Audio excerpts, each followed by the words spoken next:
Okay, welcome everybody to our Women in Aid and Development event for August. One of a couple of online ones we'd call our winter cluster. Tonight we're looking at the topic of supporting wellbeing in a challenging time for the aid and development sector. Before we get completely underway, I would love to do a welcome to country. So I'd like to begin by acknowledging the traditional owners of the land on which we meet today. For me personally, and I know for our two guest speakers, that is the Wurundjeri people of the Kulin Nation. We're on Wurundjeri land here in Melbourne. And I absolutely pay my respects to elders past and present. So in looking at our topic tonight, supporting wellbeing in a challenging time for the aid and development sector, as I said, the sector's always faced challenges, but currently it feels like it's facing some of the most significant shifts yet. Humanitarian and development issues are being impacted by increased conflicts, reduced funding, and growing uncertainty as to where the sector is going and what can be done with those changing shifts. So it's no surprise then that many of those working within the sector are feeling unsettled about the future of the sector, about the work being done, the work they're doing, and also their place within the sector, the value of it, the permanency of it, and whether it's having an impact. Because of this, reaching out and staying connected is more important than ever. And so Women in Aid and Development thought it was a good time to actually have a look at this situation and have an important conversation about the role of wellbeing, the role of self-regulation in managing stress, and to offer some practical tools to help move forward when you're feeling a bit impacted. Are you feeling a bit overwhelmed and even emotionally stuck by what's happening in the sector? So in making that happen, we are being joined tonight by two wonderful guests, psychologist Anneke Outred and journal writing coach Ingrid Jones, each of them with their special expertise that addresses these challenges. Anneke is a psychologist who provides services specifically for those working in the aid and development sector, and she's worked with both government and non-government bodies such as DFAT and Save the Children. Ingrid Jones is a journal writing coach who has developed a writing framework that enables people to face their challenges and gain some insights into their emotionals and their emotions and their emotional well-being, and even working around transforming their goals with a view to just moving forward and keeping moving forward.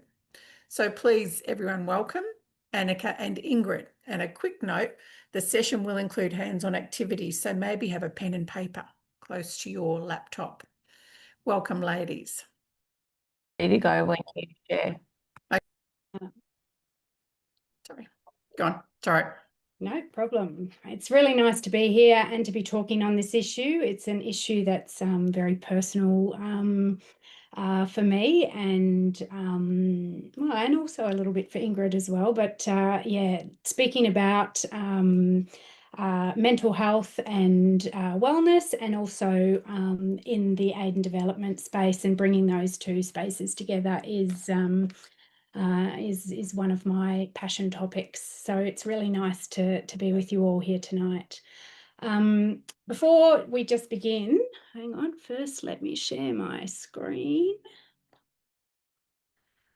But before we begin, I also want to take a moment to acknowledge the traditional custodians of the land. And I guess the reason I want to acknowledge it is the culture is an oral culture that holds a lot of wisdom about how to live and how to care for each other and how to care for our land. And I think that there's something really powerful in that, because as we reflect on our own well-being and our sense of purpose and how we stay grounded in challenging times, you know, these traditions and these peoples remind us that health and meaning are found not just within ourselves, but also through connection to each other and to community and to place.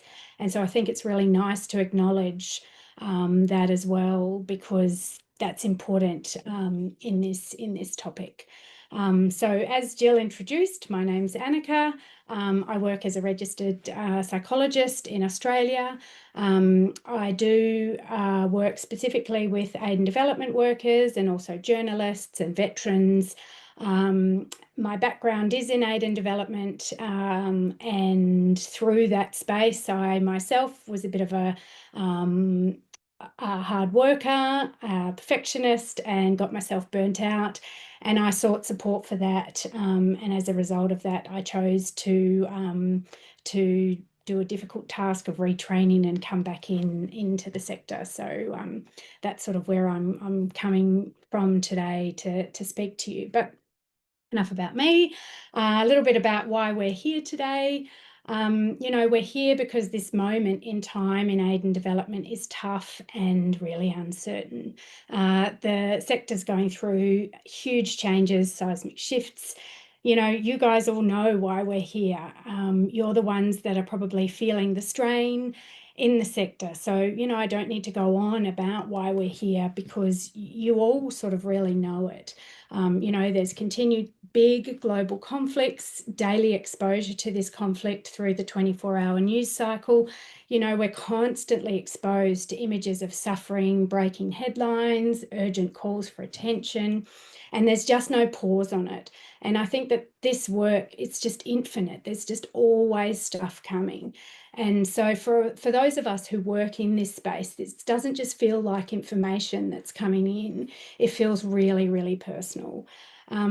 Also with the abrupt changes to funding pathways, specifically the rapid decline of US aid, this kind of disruption doesn't just create logistical headaches, it also creates deep emotional and ethical strains for the people doing the work. We're also at a time where there is global shifting values, particularly in what we're noticing in our world leaders and how they govern. And of course, all of this is happening in the wake of COVID. And this sector was very disrupted in COVID. And so with the sector still struggling to rebuild after such a big thing, it's only natural that we're feeling certain ways. So the emotional cost of it all. So the emotional cost of all those things I've just explained and everything about what you're feeling and the reasons why you've come tonight, the emotional cost is real. And I really, really want to validate this. If you're looking at any of those labels, grief, anger, fear, exhaustion, burnout, and you really resonate with any of that, you're not alone. These are normal human emotions, and it's just to highlight that you're human. So, we have grief about communities left behind, anger at decisions being made far from the front lines, exhaustion from years of compounding crises, and disillusionment with systems we hoped we could trust. And also, as I talked about, this infinite workload, there's always something that can be done. There's also people, from what I'm experiencing in the sector, that are having what we call in psychology terms survivor's guilt, where colleagues have lost their jobs or not able to find jobs, they're unable to move, everything's shifting. I guess I just want to validate that if you're feeling any of these things, we just need to pause and breathe and offer yourself compassion, because they're not signs of weakness. They're appropriate human responses to being in a system that's under, a huge amount of strain right now. And I think the word resilience, it's one that, in this sector, it's like we have to be resilient to be in this sector. And I think this word resilience has been thrown around a lot and contributed a little bit to the culture of burnout in the sector, because it disallows people to talk about their true feelings and what's actually going on for them. Then a little bit about the moral injury part. Another layer that isn't talked about enough is this idea of moral injury. You know, this happens when we're forced to act or not to act in some cases in ways that go against our core values. You know, so being told to withdraw a program suddenly, or knowing that what we do might cause harm to some people, or being asked to cut teams if you're a manager and you need to cut teams and you're unable to care for the well-being of those team members. You know, this all hurts. There is, yeah. And it's not just disappointing, you know, it's identity shaking. You know, these changes they change our identity. So many people in the work are guided by a strong ethical compass. And when the system makes it impossible to follow that compass, it can leave deep, deep emotional scars. And I think a critical part is that moral injury doesn't just resolve with rest. It needs space to be acknowledged and processed, and sometimes held by a community that understands. And I guess that's part of why we're here together, is to know that we're not alone in feeling this particular way. And that last point that I've highlighted, it can all feel so personal. I really want to shine that in lights as well as make it bold on my screen. You know, it is personal. For many people in this sector, this work is not just a job, it's a part of who we are. You know, it forms part of our identity. We come into it with purpose, we come into it with our values and a commitment to, say, justice, solidarity. And so when programs are dismantled, or when we have to disengage from the communities we care about, it doesn't feel like a professional inconvenience, it feels like a personal loss. And there's also something deeply disorienting about losing the sense of future you imagine. So you might have come in and you've got an idea about where you're going, what's happening. So this deep sense of loss in this future that I envisaged for myself. So yeah, not just programs, but for your career and also for your role in the world. You know, these, as I mentioned, these changes really shake our identity. And for those who are studying and just beginning their career in the space, you know, we're also got big questions about, you know, what kind of space will there be for me in this sector? And you might be feeling disheartened and anxious before you've even begun. So I guess, you know, I really want to just validate the way that everybody's feeling at the moment. These words aren't just words on a page, they're actually genuine feelings that everybody has. So we're going to get into a tiny bit of theory, just because it will go into our first activity. But we're just going to understand a little bit about sort of what's going on in our body's nervous system as a result of all of these things that have been going on. So this basic bell curve that I've got on the screen, that's called the Yerkes-Dodson curve. And it's a classic model that shows how a certain level of stress can actually improve performance up to a certain point. But when the intensity or duration of that stress goes too high, then performance crashes. And so when we talk about the emotional burden of things like grief and moral injury, compassion fatigue, we're actually talking about real neurological and physiological responses to sustained stress. So, you know, there are physical things that are going on in your body when you're watching that news article, when you're working with that program. There's actually a physiological state that you are working with. So it's not just, oh, I'm having these emotions. You're actually working with your own body's stress and anxiety kind of circuitry. And at that time, it's becoming overactivated. So when we begin to experience stress from a crisis, a headline, work pressure that's coming in, this infinite task list, to-dos just never stop, our sympathetic nervous system kicks in. And that's the part of your autonomic nervous system that's responsible for fight and flight. So in our actual brain, we sort of have this intelligent space up here in our frontal lobe, and we have a very primitive brain, which sort of sits at the top of our brain stem. And these two spaces are sort of working. And, you know, when we're in that stress response, we're generally driven by this more primitive space. And in the short term, it's incredibly useful to have that sympathetic nervous system turn on. So it increases our heart rate, it sharpens our focus, it releases cortisol and adrenaline, and it gets us ready to act, to work on what it is we have to do. So why a bit of stress is actually really useful to help us perform. That's the first part of the curve. But the problem is, in development work, we often live in this state for long periods, and our systems are not designed for that chronic activation. So it could be the amount of work, it could be the nature of the work we see, but also because of these huge shifts with what's been going on the back of COVID, and on the back of pre-COVID times, which was a decrease in funding for development and aid.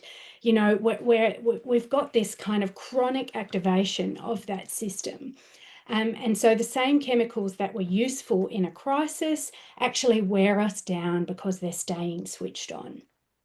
Over time, this leads to emotional exhaustion, burnout, cynicism, you know, a kind of system shutdown. And so the Yerkes-Dodson curve shows us that there's an optimal zone. There's an optimal zone for when this intelligent kind of frontal lobe is turned on, and that is the green zone. So, you know, we sort of want to be operating, if you look at those numbers down the bottom, we sort of want to be operating between a 3 and a 6, and anything sort of, you know, on either end, we want to keep ourselves away from. And so it's not necessarily that you need to be calm and, you know, woosah. It's just that in that area, we need to be connected. We're most connected to our clarity, to our creativity, and to our compassion. And so just what we're going to do is we're going to look at a little exercise. I'm going to take a glass of water first. So we're going to shift now from a little bit of theory to an awareness of what's going on. Because stress isn't only what's happening out there, as we talked about, it's in our body. So I want to actually bring us into, you know, understanding a little bit of stress that's going on in our body. Because we can't always change the outside world. We can't change some of those big things. We can't change what Trump's going to do, but we can change how we work within ourselves to actually adapt to those external changes. So we can respond with wise action rather than to react to something. So for this exercise, I'm going to get everyone to get a sense of sort of where they are in their curve. So I just want you to, for a moment, close your eyes and just bring your attention to yourself sort of sitting in the room. So just allow everything that you had going on before this, including my chatter, just allow that to move and just kind of bring your awareness to where you are now. Notice your feet on the floor. Notice what your body's doing. And then I want you to bring your awareness to your breath. Just notice what your breath is doing. And then I want you to notice your thinking speed, your thinking pattern. Notice your inner voice. Just bring your awareness to what's happening for you here in this moment. And then I'd like you to mentally pick a color zone or a number. Doesn't matter which one you choose. I've given you 2. Some people are color people, other people are number people. A color which describes your current state. There's no judgment about your current state. All states are necessary. Are you blue, low energy, disconnected, fatigued? Are you green, calm, focused, engaged? Are you yellow? It's the end of the workday, alert, stressed, tense? Or are you red, panic, overwhelm, reactive? I just want you to be curious about this state. Don't judge it. Just notice where you are right now. Notice where you're holding tension. Because as part of this activity, it's important to gain awareness of what your body feels like in each of those colours. We all experience them. And then I'm going to do another little activity just to help you to notice the shifting between the two. So I'm going to say a few words and you're going to notice what happens in your body and your thoughts as I say those words. So I'm going to begin. No, no, no, no, no. Yes, yes, yes, yes, yes. And so just notice the difference in your body.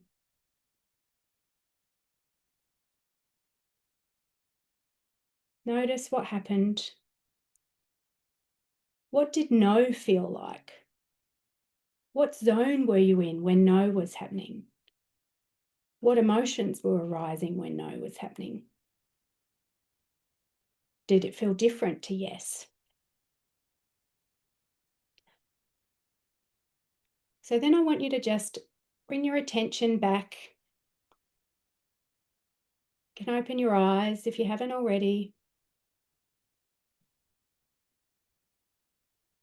And just take a moment just to notice the difference between the two. Notice that our zones shift depending on what's going on.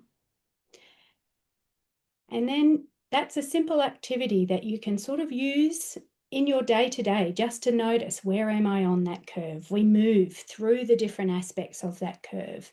And no zone is wrong, but when we want to make considered wise choice, we just have to know that our actual brain's neurology and physiology is working best. Our intelligent mind is on when we are working in that green zone. So I'm going to move forward now.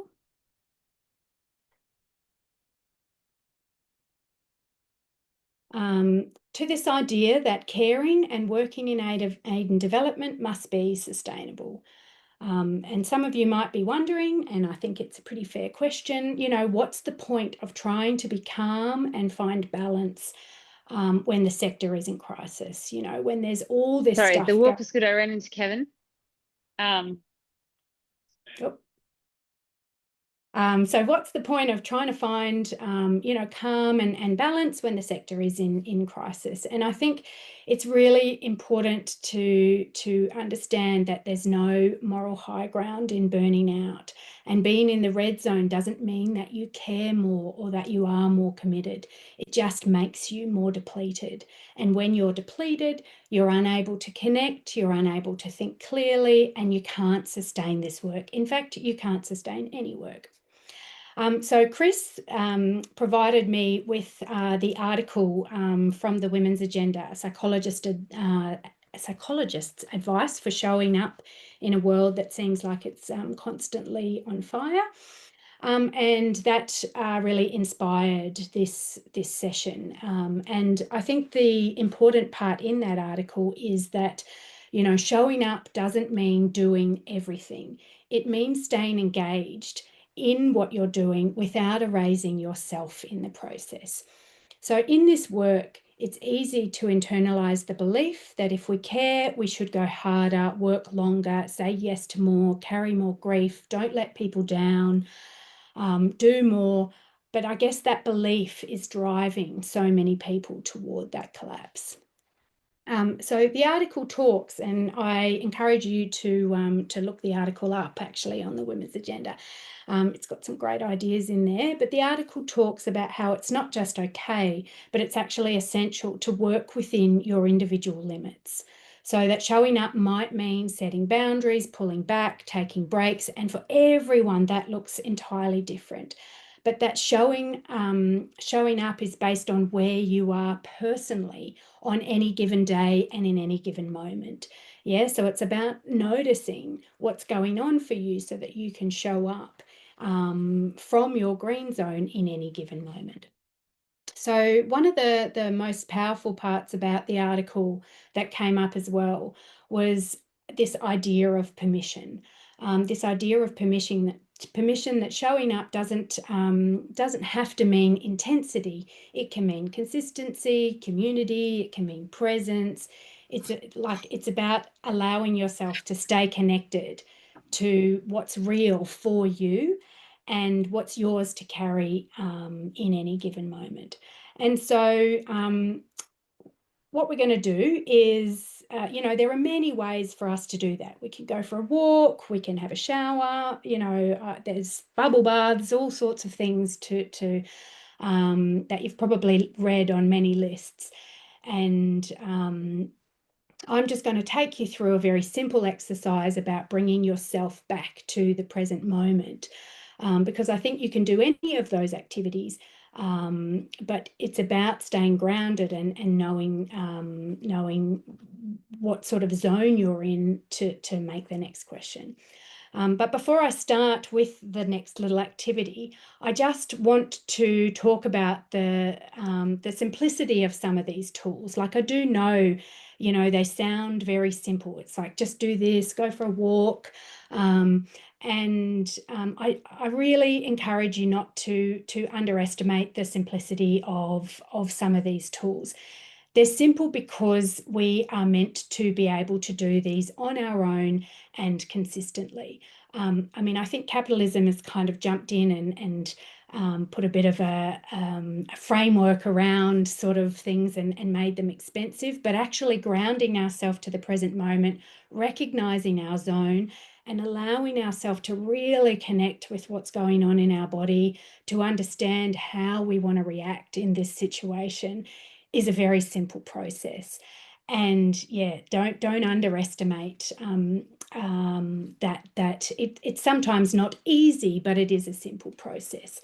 And the consistency of doing these time and time again, practicing them throughout your day, is what has the ripple effect. So we're going to go through one of those activities because I think it's always useful. So this one's just about bringing you into your present moment again, which we did a little bit in the other one, but this one's about noticing exactly where you are in this moment. So again, I'm going to get you to sit comfortably in your chair or wherever you are on your bed, and close your eyes if you feel comfortable to do so.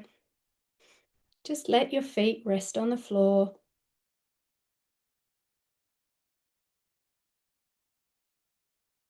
And then I just want you to bring your awareness to your breath.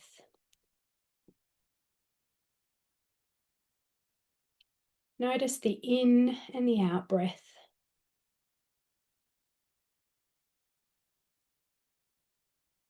Noticing the in-breath through the nostrils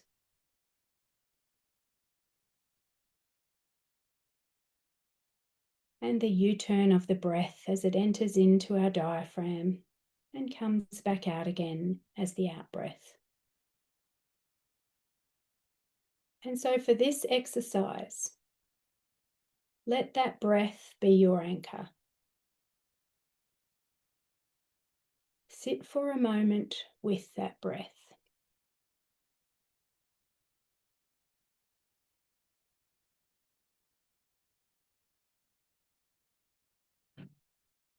And if the mind wanders, that's okay, that's what the mind does.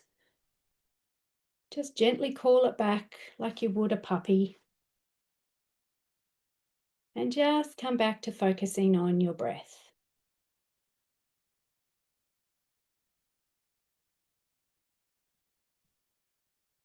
Let your body really relax in this moment. And now I want you to open your eyes and notice your surroundings. And we're going to use your 5 senses to bring you back to the present moment in the here and now. So I want you in your mind's eye to just notice and name 5 things in your room that you can see. I can see a keyboard, a picture, a fan. And then name 4 things you can feel. Maybe it's the clothes on your body. Maybe it's the texture of your sofa. Maybe it's your fingers tapping. 4 things you can feel. Maybe it's your feet on the ground. Then notice 3 things you can hear.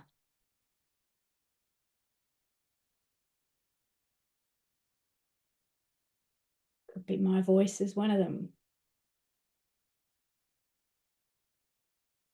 Now we're getting into difficult territory. 2 things you can smell, unless of course you're cooking dinner.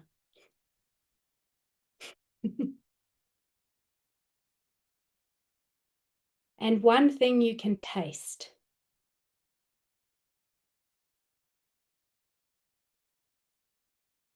Now take 1 more slow breath in and an even slower breath out.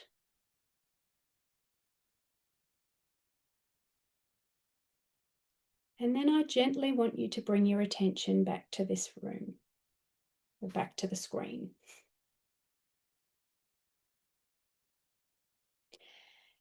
And so the reason I chose this little activity is because the way into our autonomic nervous system is actually through, there's 6 ways in.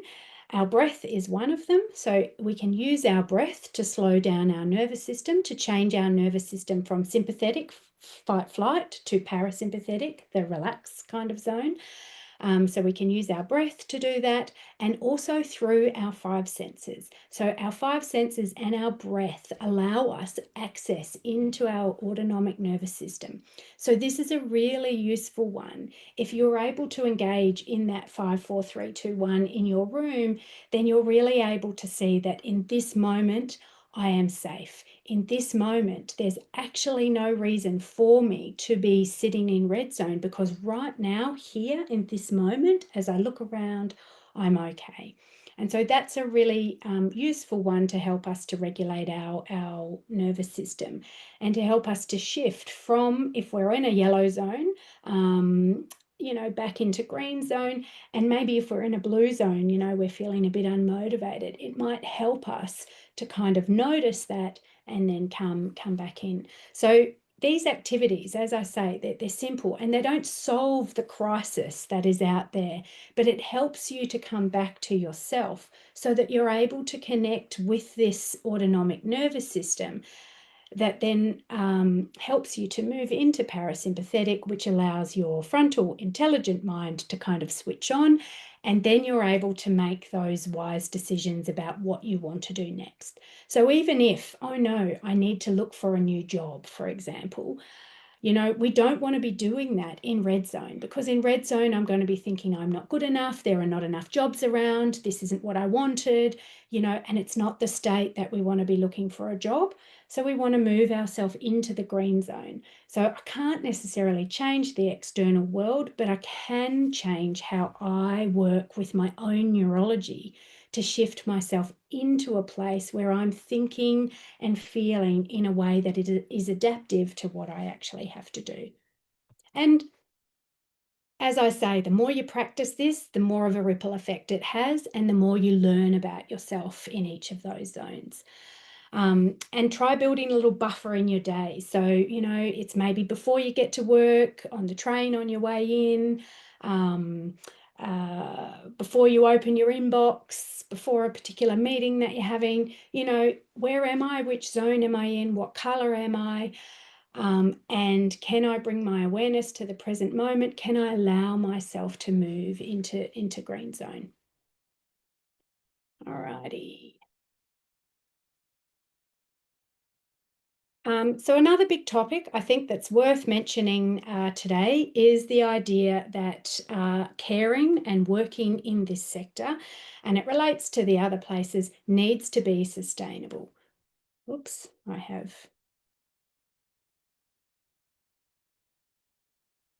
moved. We've already done that one.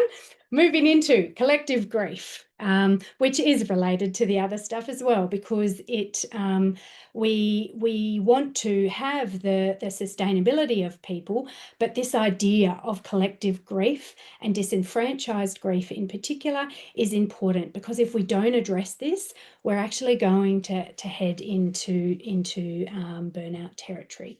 So in this sector, grief is everywhere, but it's often unnamed. So we grieve communities we've had to leave, we grieve colleagues who've lost their job, we grieve projects that we've built over years that have ended. You know, it's a very transient kind of a sector where we're shifting between places, between teams, between projects, lives lost of colleagues and communities, loss of funding. You know, we had funding and then we lost it, or we've been working to a long-term goal and then the government's decided not to do that goal anymore. So there's grief everywhere. You know, the project we thought was amazing, it stopped, you know, but we're all grieving something as well less visible, you know, the future that we thought we were building. Many of us had a vision of the work we'd been doing, the impact we'd be making, the career path we'd be walking. And now all of those things in this particular moment might seem a bit unclear, interrupted, or completely gone. And this kind of grief is incredibly disorientating. It doesn't just affect our plans, it affects, like I mentioned earlier in the presentation, our sense of identity, our direction, and our hope for the future. And I guess for early students, you know, the grief can start before the work really begins. So the sense that you were preparing for one kind of world and now you're entering into something which is maybe more uncertain or unstable is also a form of grief. This type of grief is called disenfranchised grief. And the reason why it's called that is because it's without it's not publicly recognised or ritualised. So there's no memorial service for a defunded program, and there's no leave form for moral injury. You know, but the problem is that the body still feels it. The body still feels it like it is grief, yeah, like there is a physical loss. And if we don't acknowledge it, that grief actually accumulates. It becomes complex grief in our minds, in our emotions, and in our nervous systems. So if you felt heavy and numb, unmotivated, angry, it might not just be the burnout and the stress response, it might also be grief. And it's not just okay, but it's essential to spend some time with your intelligent mind on, of course, grieving the world, the work, and the people we've lost. And then here's a don't worry, it's okay. You know, the good news is that grief doesn't need to be fixed. It needs to be felt, it needs to be acknowledged, and it needs to be shared. Our nervous system and emotional processes are designed to return to equilibrium when we allow ourselves to fully experience and process grief. What helps is simple, it's not easy, but it's simple, understanding and telling the truth about what we've lost, about how we feel. This could mean talking with a trusted colleague, writing a goodbye letter, or even doing something symbolic like planting something, lighting a candle, drawing, whatever the work meant for you, just doing something that really acknowledges that. Grief becomes bearable when it's shared, when someone says, you know what, I feel it too. And sometimes grief doesn't need words. It can move through art, music, movement, stillness. So there's no one right way to do this, but we know that if grief is honoured, it can transform into wisdom, and grief that's buried often turns out in burnout, and it comes out in other ways through our emotional system. And I've just put this very funny photo of me on because this is a representation of when AusAid was integrated into the Department of Foreign Affairs. So I was an AusAider. And, you know, as I look back on this now, it seems a bit ridiculous to be wearing a necklace out of our business cards, which were no longer going to be used during the time. But now I reflected back on that as I was writing this presentation, and we had a barbecue. And this was in Papua New Guinea, and we had a barbecue where all the AusAiders came together and we celebrated the end of AusAid, or we celebrated the time that was AusAid and mourned the end of AusAid and the integration into DFAT, because it was a very, very tricky time. You know, we'd built a lot of our identity in this sustainability goals, and you know, we really felt like we had a culture, and the integration was just a massive rupture in our identity, and it was one of the biggest reasons for me ending up leaving the sector. So I thought I would put this little photo of me in to show, and now I reflect back on that, I think, wow, that barbecue really was fundamental to us all. You know, there were tears and there were happy, you know, stories, and there were shirts and there were business cards, and it was just a really nice way to sort of go forward. So moving forward on that note, it's not just time that heals grief, you know, it's what you do with it. So by this point in the presentation, we've acknowledged a lot about the heaviness, the collapse of systems, you know, but it's not, you know, we're not powerless in this kind of sit. We just have to sit and wait for it to change.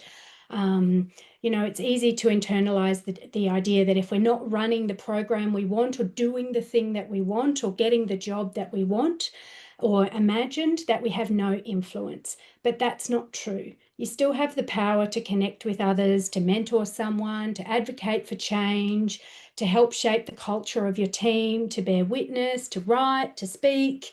You know, these things really, really matter. What we do in our time when the external world, what we do to move forward is really important. And it's not just institutional, it's relational. And relationships between colleagues, between communities, between people who care are where the real resilience kind of lies. So that's it from me. I'm going to pass you over to Ingrid, who is going to take over from here and do a little activity with you to talk about journaling as a particular method to actually move forward. I've just got to stop sharing so she can share. Give me one sec. Thanks so much, Anneke. I'm just going to jump in and I'll share my screen before anything else happens. Thank you. I feel so calm from your activities as well, Anneke, that it's like, oh, I've got to step myself into presentation mode now. But I am here to talk about journal writing. I am a life coach with a primary school teacher background. And so all I know is a learn by doing approach. So I'm going to share some things about journaling and how it is an incredibly powerful tool for looking after your well-being. It's one of the most transformational tools I've used for my own personal growth and development. There is tons of research out there about what journaling can do for you. So I'm not going to go into that. If you do want to know more, go research it. But just as a snapshot, journaling can ease stress and overwhelm. And as soon as you start to do that, as soon as you start to move from those red zones and that orange zone more into the green zone that Anneke was talking about, you get calmer. You see things differently. You gain a different perspective. It boosts your creativity and resilience, and it just helps you to grow and shift through life over and over again. Journaling for me is not one of those miracle cures where just because I've written something, all my problems and challenges disappear. But it gives me perspective every time. And how I got so passionate about journaling, because it's such a bit of a unique thing to be sharing, is I've just always been an avid writer. And in the writing, just as a teenager, was drawn to journaling. And I would just, put down my worries, fears, hopes, and dreams and leave them on the page, feel a little lighter and go about my day. That's basically how I did. It was more of a venting or a dumping things onto the page. And it wasn't until a few years ago, well, look, a few years when I say that, like pre-COVID, like it was a different tough time before COVID. And I was really going through a little bit of a tough stage, and I was writing a lot in my journal. And I had this one day where I felt like I was writing about the same thing over and over again. And I never sort of sensed that before. I never really reread my journal entries. But I did that this day, flicked back through, and I was really shocked of how many times I'd written about the same thing in the same way. And it felt a bit confronting. And deep down in knowing, before I even went to the research of knowing how powerful journaling is, I just knew I needed a better way to write. So I just promised myself I wouldn't put my pen down until I started to change the way I ended my journaling sessions. And little by little, I found a way of moving myself forward by creating a little bit of a wholesome step-by-step framework. So I think the way that you write really matters, more than just dumping things down, but writing to grow and to learn and to move yourself forward is where the real sort of power comes. Now, why I'm so passionate about writing? A couple of things, and that is that we have over 60 to 80,000 thoughts a day. So just to put it in context, that's the word count of an entire novel every single day running through our minds. This is a lot. It doesn't mean we have 60 to 80,000 brand new thoughts. Our thoughts loop around. You know, you'll notice yourself, you'll be thinking about something, problem solving, liking something, stressing about something, and it comes round and round all day long. And so if you've ever felt overwhelmed or weighed down, often it's because we're just trying to solve the problems and challenges in our minds alone, just by thinking through them. And that is a lot for ourselves to carry around while we're juggling everything. And so journaling can literally be a tool to take the weight off your mind. And writing is something I'm passionate about, or I think is pivotal to journaling. It's not essential. So if you can be really focused while you're typing, go for it. There just hasn't been the same research or studies of why actually pen to paper is so powerful. One, it's much slower than speaking, so it makes you really present and focused of what you're getting down. The other thing is that it activates a part of your brain that lights up a filter, and it activates the filter. We are exposed to millions of pieces of information every single second. So what it does, it filters a lot of it out, and then that enhances you being present with whatever it is that you're getting from your mind to the page. And it's one of these beautiful activities that engages both your left and right sides of your brain at the same time. So your left analytical logical side is at work as you're just analyzing things and getting it down. But at the same time, your right side, your creativity lights up. And that sort of like also opens the door to your intuition. So it just allows you to problem solve and think outside the box and find a way forward, even if it's just one tiny step forward. And it sort of has this effect of being able to problem solve on an emotional level at a little bit of a faster rate than if you were just keeping everything in your mind. So I like to say, you know, like journaling really does give you the chance to process thoughts and emotions and experiences in a healthy way. But again, it just comes down to how you journal. So just you sort of got to be mindful that if you're just only writing to vent and sort of complain and stay there, I don't know if it would help you to move forward, but the power comes in actually, you know, in the questions that you ask yourself. So we are going to, just before we jump into a little bit of a journaling exercise, so I hope you've got your pen and paper with you. If you don't, go and grab something now. But in getting started in any journal practice, and actually the activity that we will be doing tonight, you could use on repeat. So just know that this really will be a strategy that you can use in moving forward as much as you like on whatever regular basis works for you. But when it comes to journaling, here are a couple of pointers that is really important to share. And that is that to set yourself up to write, go for any old notebook. Often when people want to start journaling, they'll go and buy the most beautiful notebook. And then you don't write in it because you want it to be these beautiful, perfect, happy memories. And I've done it before. And I've seen that look in so many people's eyes as well. But they're like, well, what about this beautiful book? Actually, last Christmas, the Christmas before, one of my sisters gave me the most divine thin paper recycled notebook, and it's still in the box. I can't use it because my writing is a mess, my journaling. It's wonderful. So you really need to write in a book where you are okay if it's messy, if the spelling is wrong, if you're jumping between mid-sentence, if you get coffee spilt on it. That freedom to write on any old piece of paper is really important. The other thing about journaling is always remember it's for your eyes only. If you, like, I love being able to share my insights and how I'm growing as a person because of journaling, but thinking that someone was going to read it, no way. I would just start filtering and holding back what I'm writing. So that's really important, and you have to sort of make that decision for yourself. I have a journal community, for example, that I run online sessions with on a Saturday morning. Someone in that community has a shredder under their desk. And so they will write on loose leaf paper and it just goes straight in. And she'll say, like, I just don't want my husband to ever read what I write about. So it's just always safe. You can tear it up. You don't have to. You can lock it, you can hide it, whatever it is, but it's just, you have to feel free each time that you write. The other thing is, this is something that I really love, and it's not often spoken about, is a timer. With my particular way of journaling, I actually, because it is step by step, I use a timer to set a time frame for each step, knowing that there is a beginning and end.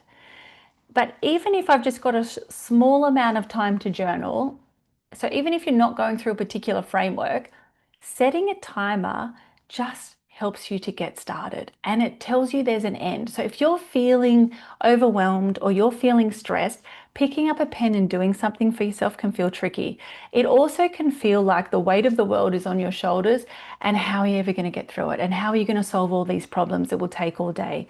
But actually, once you set a timer to go, you know what, I'm just going to do this for 10 minutes or for 15, set yourself up, have a cuppa, go to a cafe, or just do something nice for yourself. But setting a timer goes, I'm only doing it for this amount of time, gives you that permission to start and to end and just to see what happens. So I feel like it's like a supportive, non-emotive friend that just gets you going. All right. I know I've just like blurted all out, but we're just going to get started with a really simple way of journaling. This, of course, is not my extensive framework, so it's just a really little taster, but let's just jump into it. Before we start writing, what I want you all to do is just relax as you look at these pictures. And by that, I just mean you're going to look over them and just see where your eyes are drawn. So you're actually not choosing a picture with your mind, you're just relaxing into them. There's a lot of images here. And I want you to just see where your eyes are drawn.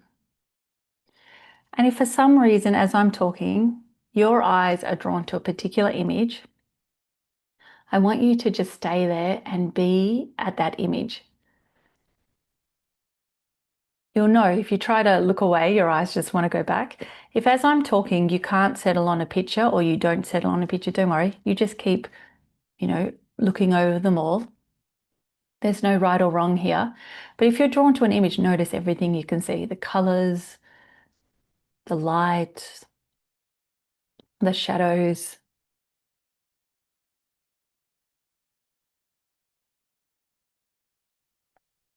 Notice the number of things, the patterns.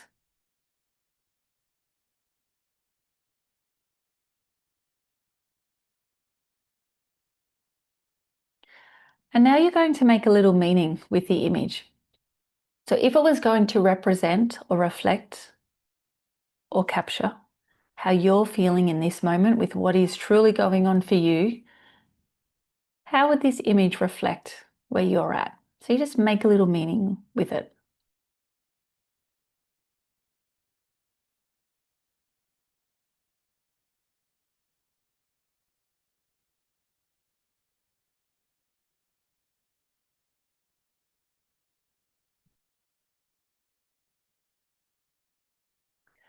Okay, we're about to move from the pictures.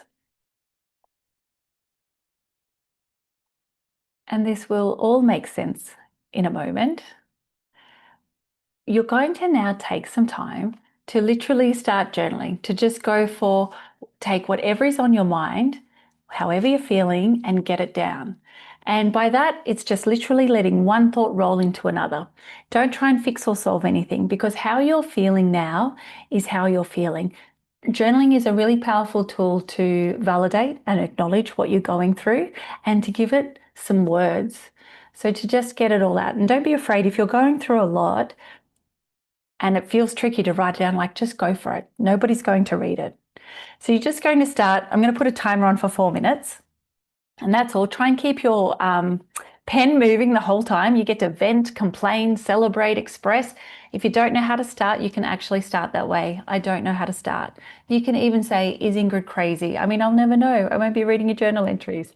All right, 4 minutes. Let's go.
Okay, taking that moment to finish what you're writing.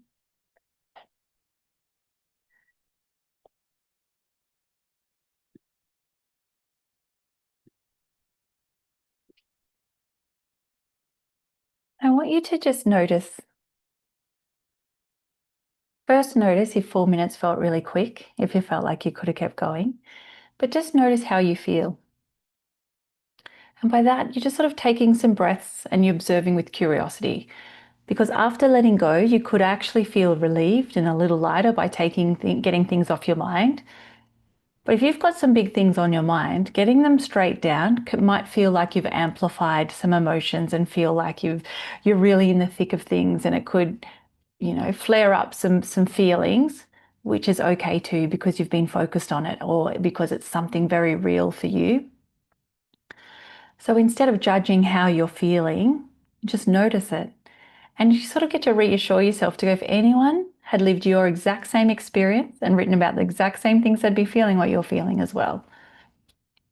What's really important with journaling is it's a beautiful place to actually validate and acknowledge where you're at and what you're going through. So letting go is like having an uninterrupted conversation where the person who's listening is you. It's kind of like going for a walk with a friend or catching up with a friend and going, I've really got to get something off my chest. The moment that you start sharing, you are not ready for their good ideas and feedback because you actually need to get the story out first and you need to be heard. And that's why it is really important part of journaling. It is to vent really freely. But the next part is just to not keep yourself stuck. And so we're just going to do one more sort of step with journaling. And you're going to take what you've written now and actually ask yourself, how can I just move one step forward? This step is going to be about inspiring yourself forward with compassion. So if that particular wording of this next step isn't quite right for you, choose one of the steps below of, what could I learn from this, or what can I do differently? Just ask yourself one of these questions. You don't need to do all of them. Ask yourself something that would move yourself forward to go, what could I do differently? Or this, what is my one step forward? It is actually okay if it ends up being a little bit of a brainstorm of ideas or, that come up, because it could be quite creative once you get into some solution finding mode. But just take what you've been writing and see how you can explore it differently in moving yourself forward. All right, 4 minutes. Let's go.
Okay, taking that moment to finish what you're writing.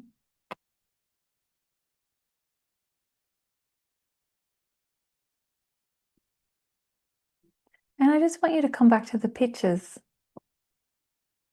to just see where your eyes are drawn again. So we're going to do the exact same thing where you just sort of sit back and relax and look over the images and see where your eyes want to go. It could be the same picture as the beginning. It could be a completely different one. And again, it's okay if you aren't drawn to an image. But if you are, just notice everything you can see in that image. The light and the shadows.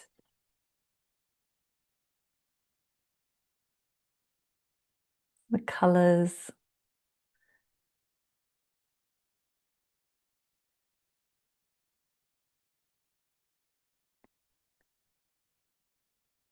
Notice how the picture makes you feel.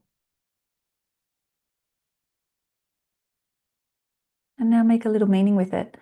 How does it reflect and capture where you are in this moment? What does the image mean for you? And just see if anything comes up.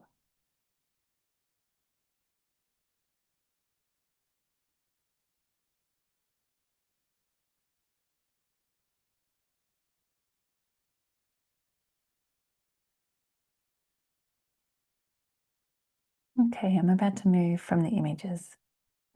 And just in questioning or noticing how you're feeling. So sort of pay attention to that. Were you drawn to the same images or different images for the same or different reasons?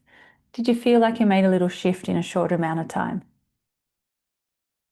Actually, what I would love is if you could just describe a word or two in the chat, if you can find the little chat box, just pop in a word or two to describe how you're feeling, just from that little pocket of writing. It might have felt very interrupted as well because it's such a short time and you were maybe just getting into things.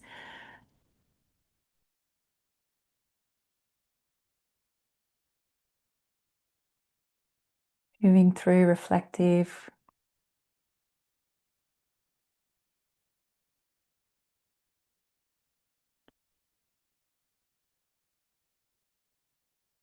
Encouraged, inching towards clarity and calm. Beautiful. Questioning. Okay, great. Okay, so in thinking, in this, just even seeing those few words coming up that people have described of where they're at, little shifts have been made. This is the power of writing, of journaling, when you're using it to move yourself forward. It can happen when you are writing on a regular basis, and on a regular basis, that is at a time that works for you. It could be once a week. It could be twice a week. It could be more. But if you write in a way of getting things out and then what can I learn from this, or what can I do differently, or just sort of like somehow finding a way to move yourself forward, you will always sort of gain a little bit of perspective or clarity that goes, it's okay, I'm human, it's going to be okay. And when you find that hope and possibility, you start to act that way and you've calmed your nervous system and all those good things start to happen, and it just does ripple out into your day, or you find those gems from within. So just sort of don't underestimate that if you felt a little shift, you can gain that for yourself over and over again. And you do through emotional times and challenges. I do actually run this as a bit more of a guided, wholesome framework. So I'm just going to pop up some information now before I finish up. Just if you do want to find out more about my actual framework, it's super compassionate and wholesome. I do run live sessions, but there's also a video course and a whole ton of like 40 plus themed videos that uses the same step-by-step framework to move you through life, like your own compass. That's what I see it as, a compass just guiding you back to your answers within. And so if you want to know more, it's all at journalwithingrid.com. There is a 25% coupon code for the next month just for you wonderful women, and the coupon code is Women Together. And I'm just going to say one thing: if you go to buy and you can't find the coupon code, there's this tiny little white question mark of, do you have a coupon? Click on that and the box will appear. But thank you for being open and trying and getting out some pen and paper. I think you're doing wonderful work. Keep it all up. And I'm going to move on to the next screen and pass it on to Anneke.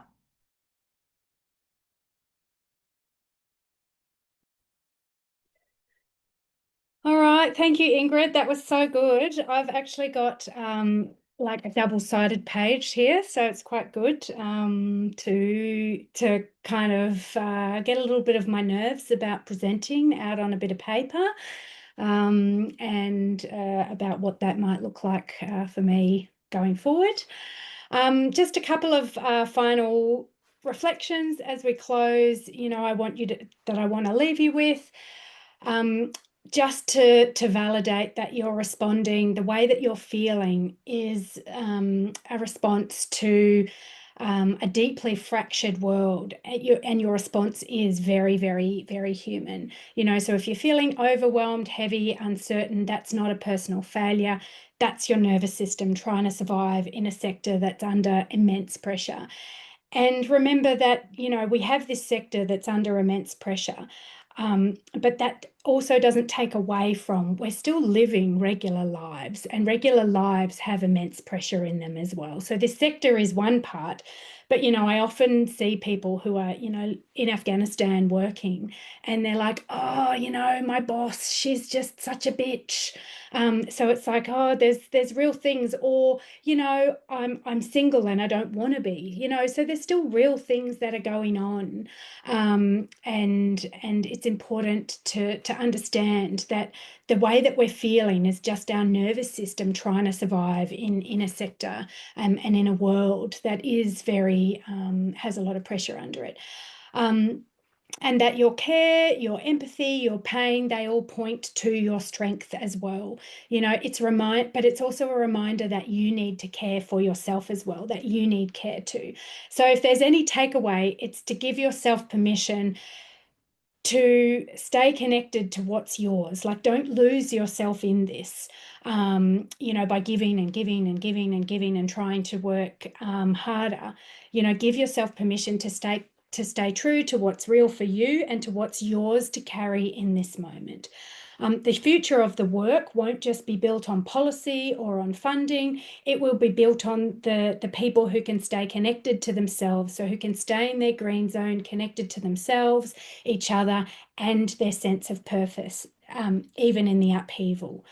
So stay close to each other and don't do it alone. There's lots of places that you can reach out, and there's a question about that, which I'll get to later on. But thank you for joining us in the presentation. Hopefully there's been some helpful ideas in there, and hopefully the use of a few tiny practices have been helpful in allowing you to give yourself permission to actually care for yourself as much as you do for the other people in the world. Thank you very much, Anneke and Ingrid. I'm sure we've actually all found that really quite revealing to a great extent. I certainly found that, and certainly, as you say, with the work we do within the aid and development sector, it's very easy to feel like it's all closing in on you. Like you say, we don't work in this sector in terms of like a normal 9-to-5 job, as it were. We invest in it, we feel passionate about it, and really do feel that level of investment in it, trying to make some sort of a change, even if it's a small change. And when we hear and we see what's going on, especially at the moment around the world, it's not hard to start feeling like it's all just too much and we're not making a difference. And that's, as you say, where that impact starts to become more personal for each of us, even in different ways. So thank you very much on behalf of Women in Aid and Development, but also on behalf of all of us who have come along tonight.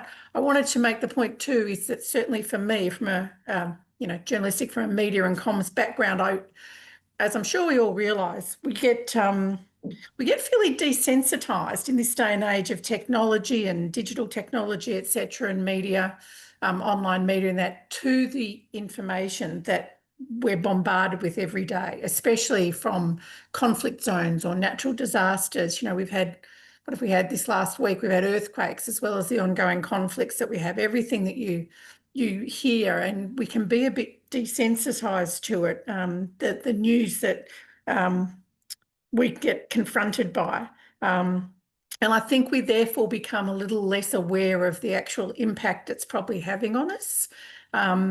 we just don't think about it until all of a sudden it does have an impact and you don't realise you've been affected. So I think discussing it the way you've discussed it, both of you, and working some of the processes to work through it has been really valuable, to take that time to think about how we deal with it in our own way. I mean, it certainly made me think of a lot of different things. So one of the things I wanted us to do, or that we're going to do, is to we had a couple of questions tonight to ask you or to address to you. So I might launch in and ask both of you or either of you to address the first one, which is, does journaling actually help in processing emotional fatigue? And if so, how can it be used effectively? And how should we use it as a tool? And I think Ingrid covered that to some extent, but it would be interesting to, when we're talking about, emotional fatigue, to see how it would help from that point of view. I think the best approach for journaling is to start doing it and to actually be curious about the impact it has on you on a regular basis, because it's really easy to talk about and say, yes, it actually can. It actually can if you use it in a forward moving way, for sure. Because anytime you just reconnect and you connect with your human side and you validate yourself, but also like learn and grow and release and move forward, it really can have a positive impact on your nervous system, but on your whole outlook on life. It doesn't mean that your problems go away. So this is what I mean about being curious. Just do it on a regular basis. Take the pressure off yourself for having to do it every single day. Because as soon as we say we're going to do something every day and we miss a few days, we're like, oh, we failed and we can't do it. This is where I say like once a week is enough, or twice a week if it's something you're going to look forward to. But just make it that time for yourself and just sort of be playful. I'm going to add one more thing into answering this question. Be playful about the time of day that you journal. So if you have it in your mind, I'm going to journal always in the mornings, but some days that you're busy or there's a day where you feel really angry and emotional and upset, journal then. Or it could be before you go to bed or on your lunch break. So there's no set rule. You get to find your own flow, but just know that if you can value journaling for meeting yourself, finding your answers within from this quiet space and moving yourself forward, you'll start to recognize that, oh, I feel a little lighter after journaling, and there's a little bit of fatigue gone in that moment. So it can really help if you do it gently and compassionately. Okay, that's good. That's good. Actually, again, you got me thinking about the different way you can do it and doing it at different times of the day. One of the things being, I'm a bit of a workaholic and I work from home for myself, and I'm sure many people do this as well. We get so into the process of working. One of the things I promised myself I would do to give myself personal time was get back. I try and do quite a lot of reading, and I think journaling applies in the same way, but you always put it to the side and don't get round to it. And I assigned myself, as you say, you do time of day or whatever, at least once a week, preferably on the weekend, to sit down on my couch or in a chair for an hour or two and read at least 2 chapters of my book. So I'm not looking at the phone, I'm not looking at the TV, I'm not looking at the laptop, I'm reading. And I think the same about journaling. Now, I haven't been able to stick to that necessarily, but I think the same, because I love writing too, and I think you can use the same sort of theory for journaling, in that if you just allow yourself that space and just sit and relax and forget about everything else, that to me is how that sort of process would work as well. Or if you need the accountability and you've got a friend who likes journaling, meet and sit at a table and journal. I love journaling in person as well, or just like texting a friend that you've journaled because you want to do it once a week. Like you can do all these different things to support your own accountability as well. But yeah, pop it in once a week, see what happens. Yeah, and that's it. You can, I mean, like you say, you can only log it in and then whether you get to it or not, but the idea is you've at least planned it to some extent. Another question that's been asked is how can leaders, and I think this also applies to other officers, other roles in an organisation, but how can leaders in the aid and development space foster a culture of care and psychological safety in times of uncertainty or even burnout? And we do see quite a bit of burnout in the sector. And are there any sector-specific mental health resources or support networks that you'd recommend for those working especially remotely or in isolated settings? Yes. So I think it's a really important topic. Sometimes, we have this idea of leaders that are people who are different from the workers. And, you know, they do have slightly different role, but often a leader is there because they've been there a little bit longer than other people. And so I think it's really important to recognize that leaders, as a leader, that you are a human being as well. And all of this work, I mean, we're trying to plug this into as many places as we can. All of this stuff that we've talked about today, you know, if you are a leader and you're watching this or listening to this, you know, start to understand your own zones and your own triggers and your own information about what happens, you know. So if you are an overworker, what does that mean? You know, what does that mean about you? What does that mean about, you know, and what does that mean when you have a staff member who chooses not to overwork? What does that say about them? So I guess it's really important to kind of reflect as a leader on your own zones. What makes me tick? Where am I? You know, how frustrated am I at that? And then modeling the type of behavior which we want to see. If we want to create a space where we are safe, then people need to be safe to be able to say, I'm in red zone. Yeah, I am so pissed off right now about what's happened with this. I'm so cranky, you know, I just need to go home, or I just need to leave the office, or, you know, and we sort of need to allow that. You know, we often have these terms like laziness and we just don't understand what's going on necessarily for the people behind it. So I think that leaders need to model some of those zones work. They need to understand themselves. And they need to familiarize themselves with these emotional language, the signs of emotional fatigue before they're actually at the place of burnout. You know, we're often so busy doing our own work and so stressed doing our own work that we don't actually see that these things that are annoying us of other people are actually their own emotional fatigue signs showing up, you know, like leaving early or not doing it as well as they have done in the past, or dropping the ball on a number of things, or, you know, starting to be snippy in meetings. So, you know, I guess the idea is, you know, be curious about what's going on for yourself, be curious about what's going on for other people. And support staff to understand, you know, we kind of think we're a bit of a robot at work, but we're not. We're human beings, you know. We come and, you know, we had a terrible night of sleep. Our shoes got wet on the way to work. You know, we've really got to understand that we're all human beings who never wake up and go, I'm going to do my worst today.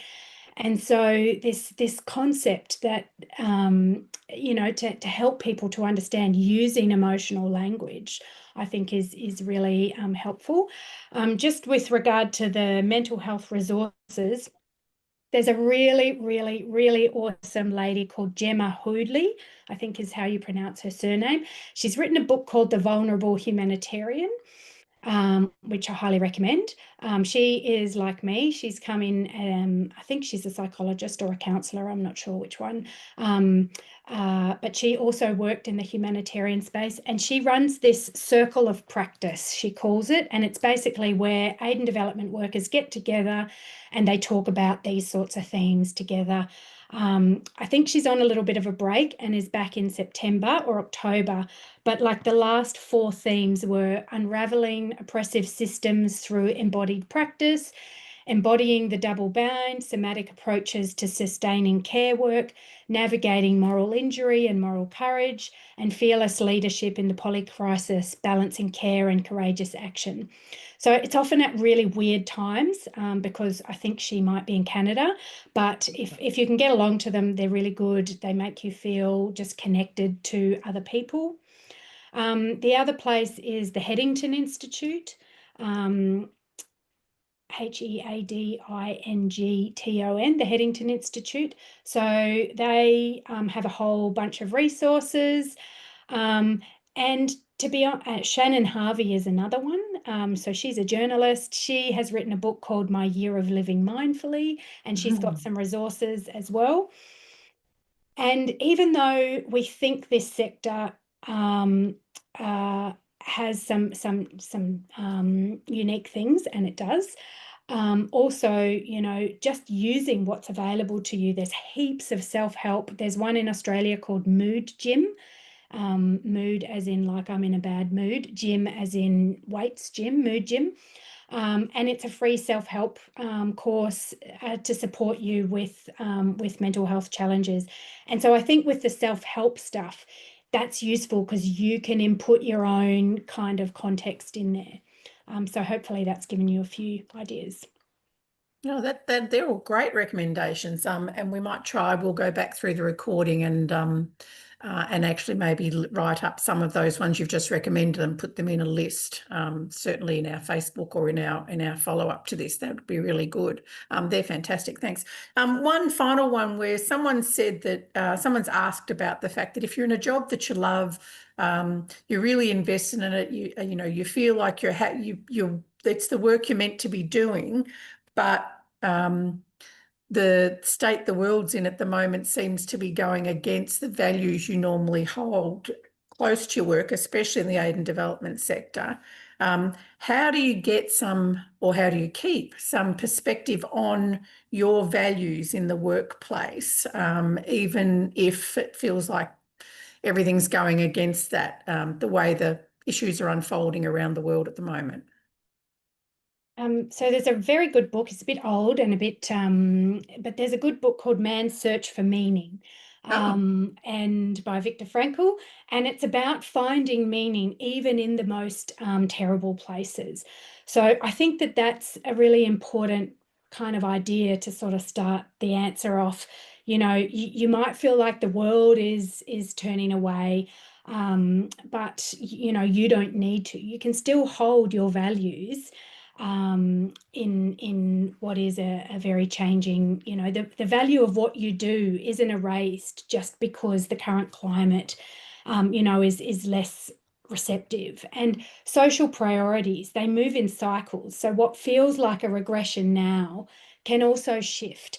And so this is where staying connected to your green zone, so you can kind of stay connected to the sector, you know, these things will change.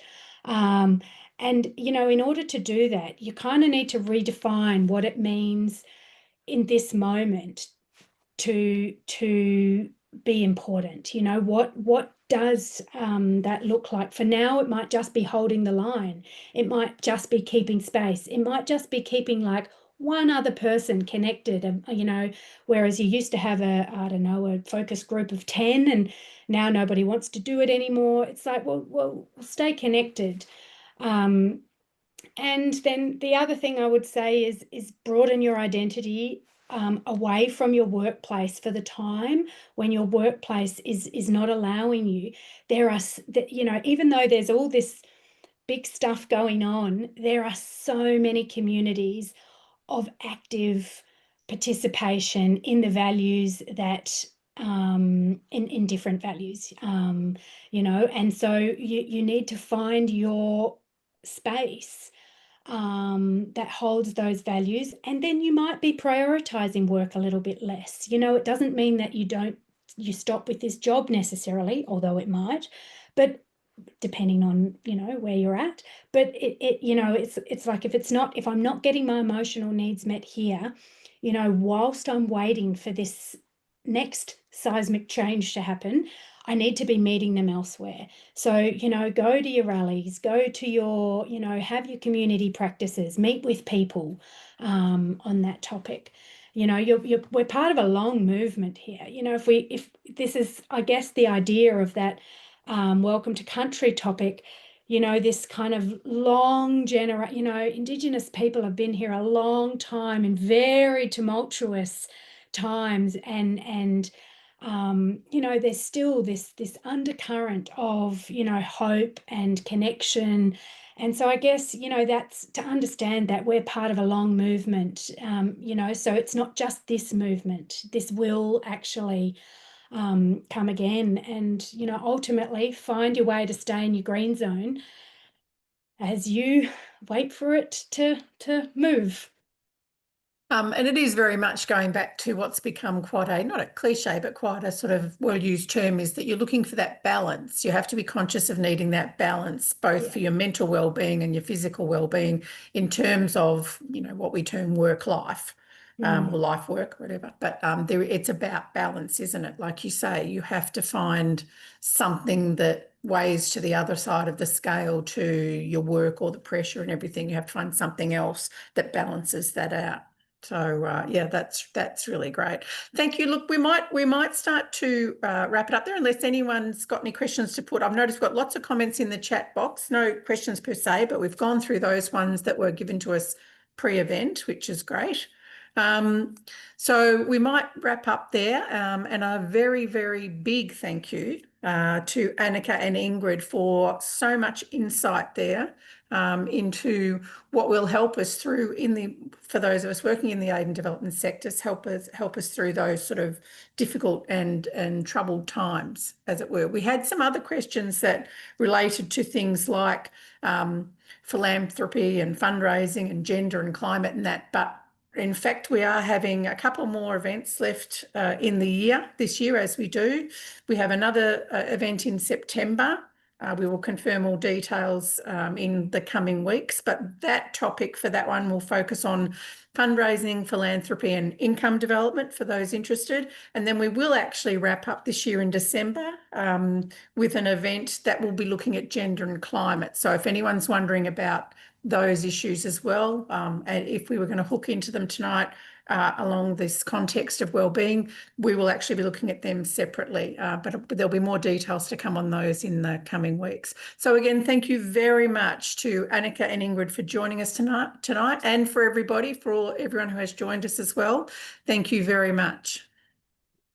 Thank you for having us. It was so wonderful. No, thank you. Yeah, thank you. And thanks everyone. So everyone have a really good week. And again, thank you very much. This is being recorded.